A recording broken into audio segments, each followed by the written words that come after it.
আসসালামু আলাইকুম প্রিয় দর্শক, পুরো দুনিয়াটা যেন এলোমেলো হয়ে যাচ্ছে। ডোনাল্ড ট্রাম্প প্রেসিডেন্ট হওয়ার পর কি শুরু করেছে এটা নিয়ে আসলে সারা দুনিয়ার মানুষ এখন চিন্তিত, আতঙ্কিত এবং উদ্বিগ্ন। ট্রাম্পের কারণে গাজায় কি হচ্ছে, হাজার হাজার মানুষ মারা যাচ্ছে, এই সমস্ত ছবি আমরা সোশ্যাল মিডিয়ায় দেখি, আমাদের কিছু করার থাকে না।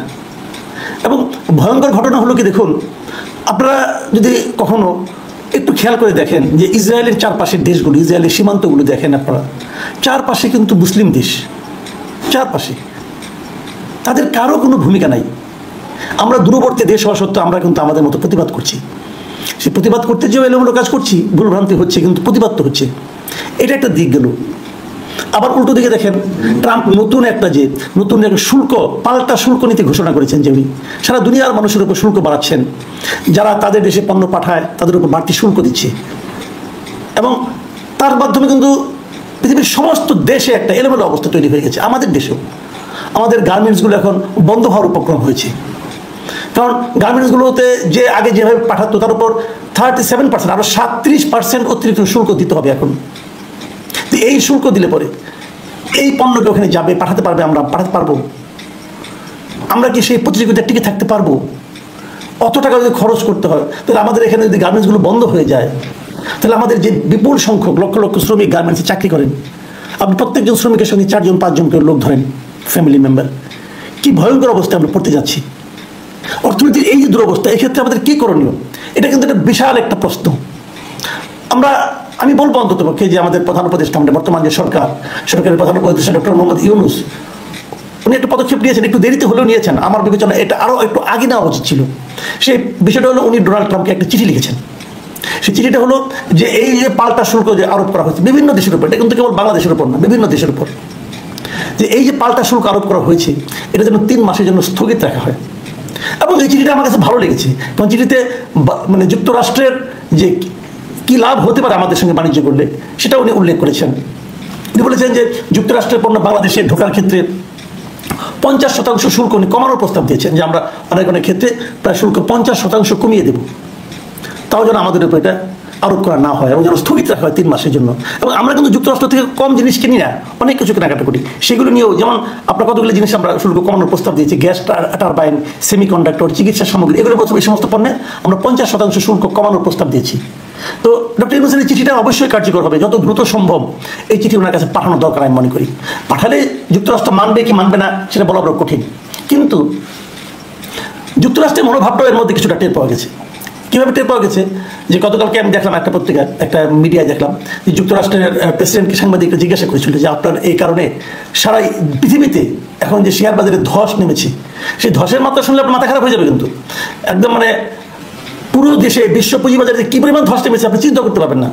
মানে ইউরোপে, এশিয়ায়, সব জায়গায় এখন সেইগুলি জায়গাতে যে কমেছে, ধস নেমেছে, এখান থেকে বাঁচার উপায় কী তাকে জিজ্ঞাসা করে।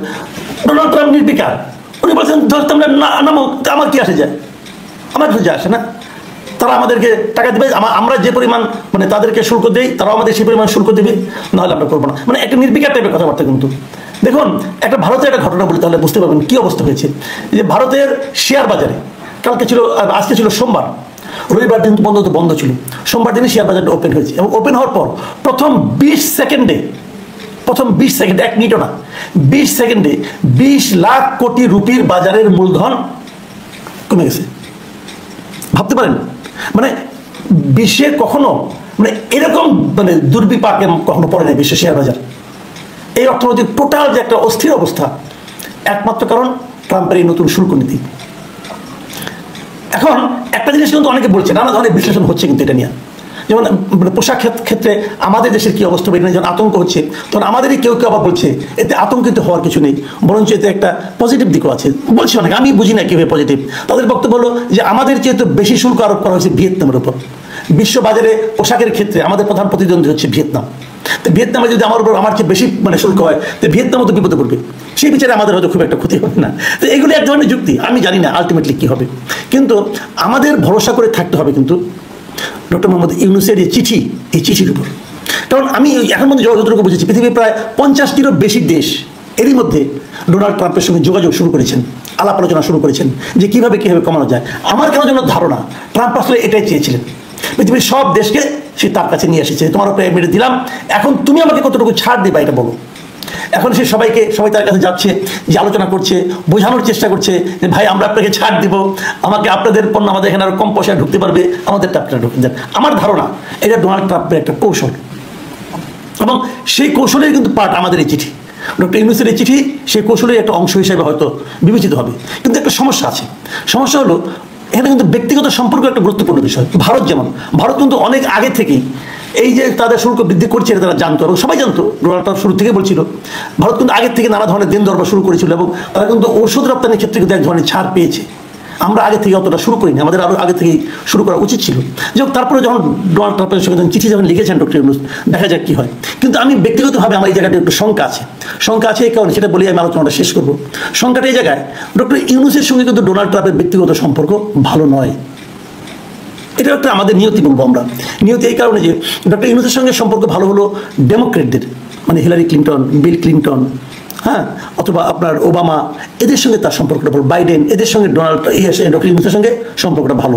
এবং এদের যেহেতু প্রতিদ্বন্দ্বী ডোনাল্ড ট্রাম্প, এবং ডোনাল্ড ট্রাম্প কিন্তু ডক্টর ইউনূসকে লক্ষ্য করে বিভিন্ন সেমিনারে ওনাকে ম্যাক্রোক্রেডিট গাই হিসাবে মানে আপনার অভিহিত করে টিটকারিমূলক কথাও বলেছিলেন। তো সেগুলো অবশ্যই মনে রাখে না, আমরা আশা করবো মনে রাখবেন না। আমরা আশা করবো ডক্টর ইউনূস তার ক্যারিসমেটিক আচরণের মাধ্যমে হয়তো এটা একটা সমাধান করতে পারবেন, আমরা প্রত্যাশা করি।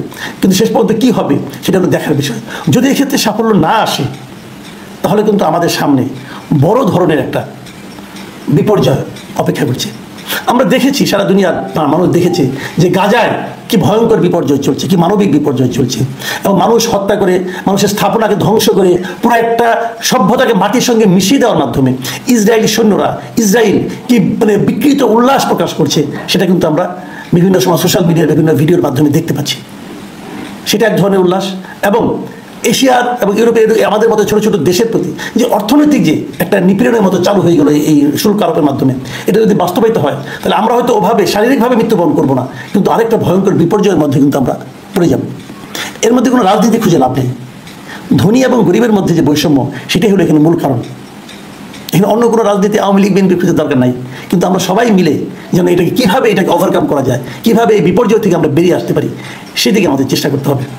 প্রিয় দর্শক, এখন এ পর্যন্ত।